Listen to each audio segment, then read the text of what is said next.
right, going back to Dick Gregory.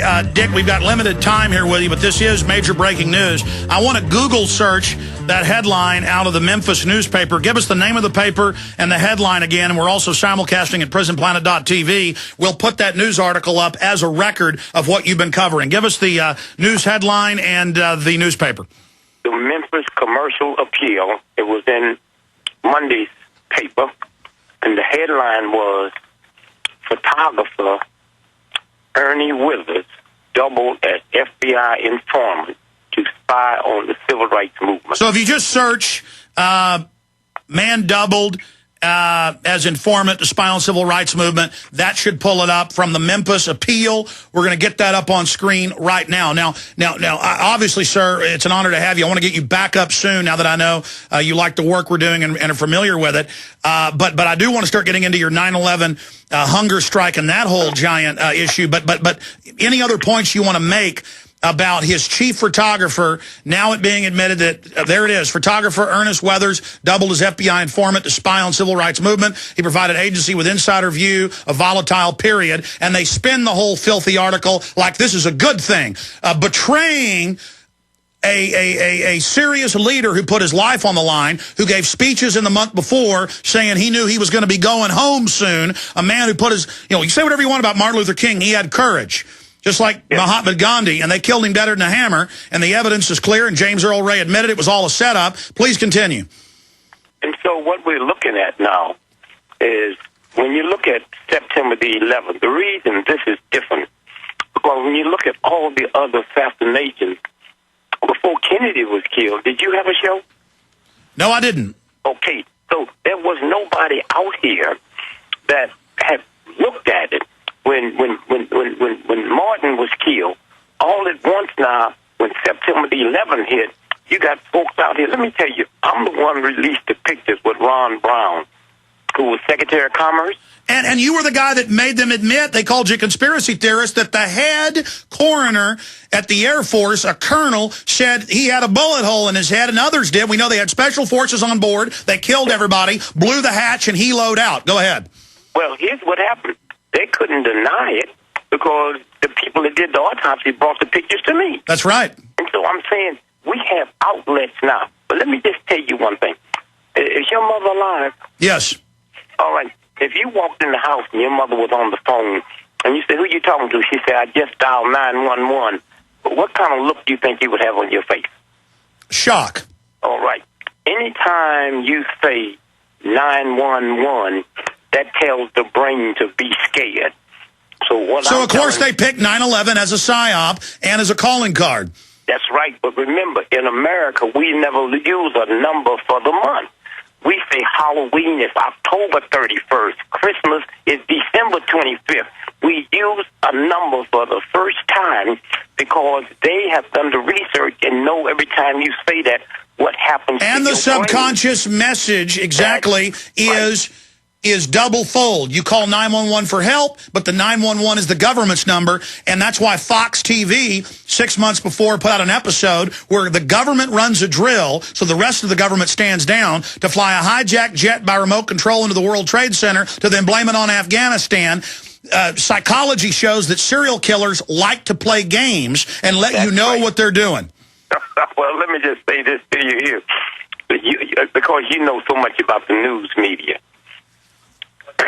If you was working for NBC, right, and on September the 11th, you witnessed, you're the one that had the video camera that took that second building being hit, right? Yes. Follow me?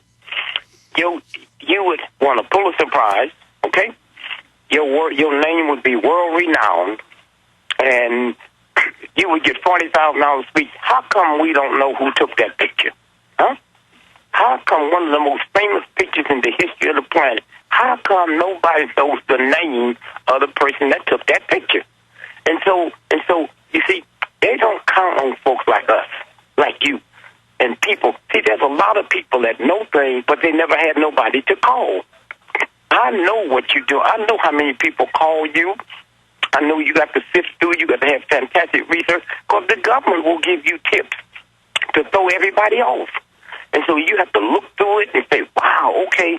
And so consequently, if you look at the fire station, which is a block and a half away from the World Trade Building, and that day there was 343 firefighters that died. And hold on, Dick Gregory, long segment coming up. Sorry, that one was short. Dick Gregory is our guest civil rights icon, and I love the way his mind works, all these angles, points he's making. He's asking questions. He's being a skeptic.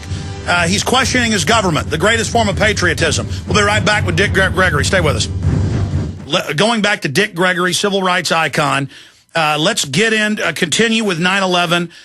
Your years of research, your main issues, why you're going on the hunger strike. Dick Gregory, you've got the floor. Break it down. Now, what we left off was there was 343 firefighters that died that day, not counting the one that was injured. So if you look at the fire station, the company that was was one and a half blocks from the World Trade Center.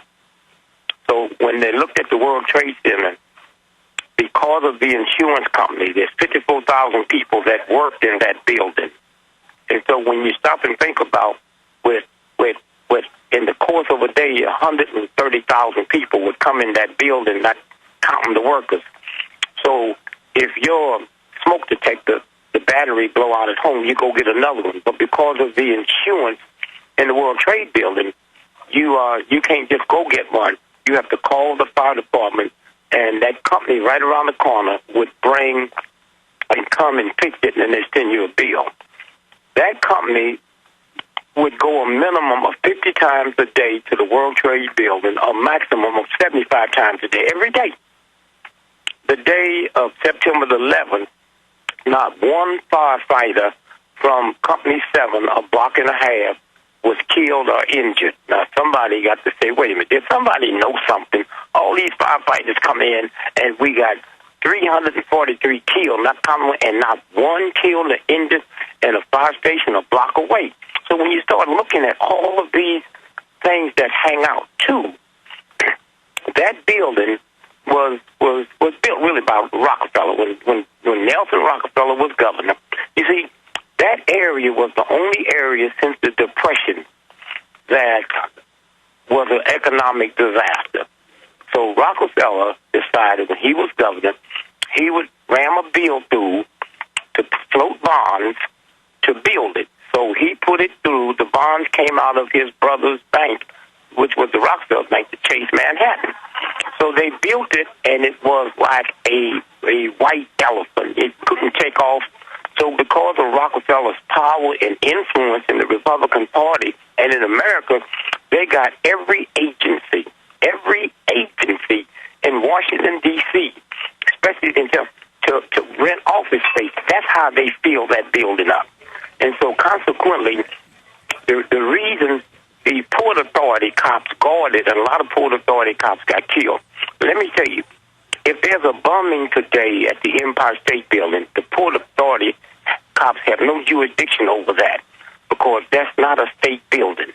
Now, think about when that building was blown up, it had been sold, leased, which is sold. Now, think about that nobody's talking about. If you have a World Trade Building that is owned and financed by tax money in the state, then how are you going to lease it or sell it to somebody without having a bid? How are you going to lease it or sell it to somebody without anybody knowing this transition that happened? And so when they took Silver and let him lease it for 99 years, that means that the federal government now has no jurisdiction over it. So why was the Port Authority still guarding that building? Well, they were also running a drill that day of Tripod 2 of the towers being attacked, so they were using that to make everybody stand down. They also went on the loudspeakers and told everybody stay at their desk because they needed somebody to get killed that day. This is all on record. That's right. And so when you stop and look, and see, here's the funny thing. Everybody thinks, that Fox News is right and CNN is left. Let me tell you, at the top all of them is the same. How come you don't hear nobody on Fox News talking about the Federal Reserve? How come you don't hear nobody saying what you just said? Is the New York Times and Fox News and CNN, are they that much dumber than us? When Kennedy was shot, his car turned down Elm Street. That car was not supposed to go down Elm Street. That decision was made a week before. Now, then if that car wasn't supposed to go down Elm Street, how did Lee Harvey Oswald know to get a job there if it wasn't coming there? So when you just look at the small pieces and you turn them around, the big mystery to me is with 54,000 people working in that building, and we know 3,000 plus was killed, X amount went to the hospital, you got 40-some thousand people that got away. How come nobody's never interviewed one of them?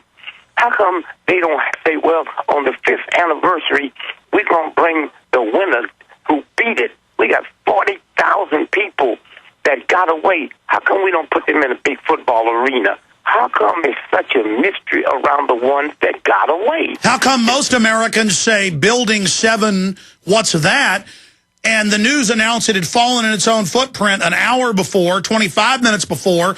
They said it's fallen from fires in its own footprint, a total collapse. That had never happened in history. Happened 3 times that day, and we have the footage. Multiple newscasts, police saying, get back, they're blowing it up. I mean, and that building was FBI, CIA, Port Authority. That was their command base. That was the command base, and that didn't happen until 5:20 that evening.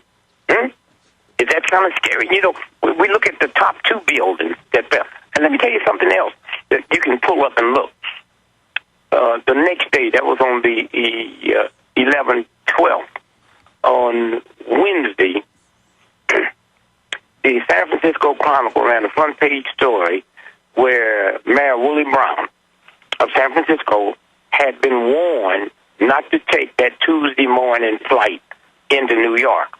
Now, at the time, nobody said who warned him. We know now it was Condoleezza Rice. Now, that was a front-page story. Do you know no other paper ever ran that story? Now, you go back to that Friday, which would have been the 14th.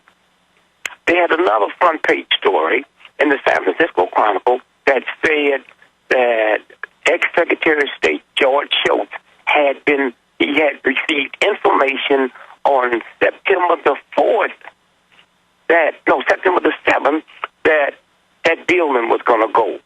And nobody ran. Here you got the Secretary of State saying, yes, I had information. Front page story in the San Francisco Chronicle, and no other paper picked that up.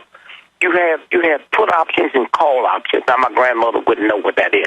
That means that today you and I can bet that we believe that Sears and Roebuck stock going to go up, and we can put $30 million. If it goes down, we lose it. If it go up, we got a gravy train. On the day of September the 11th, there was 6,400 people that had bet the day before that the United Airlines stock would go down. There was 6,000 some people. It was triple. It was triple the previous record put option, not just on airlines, but against American and United specifically. And then it came out in German papers. Buzzy Krongard, executive director of the CIA, his firm had made the majority of the bets.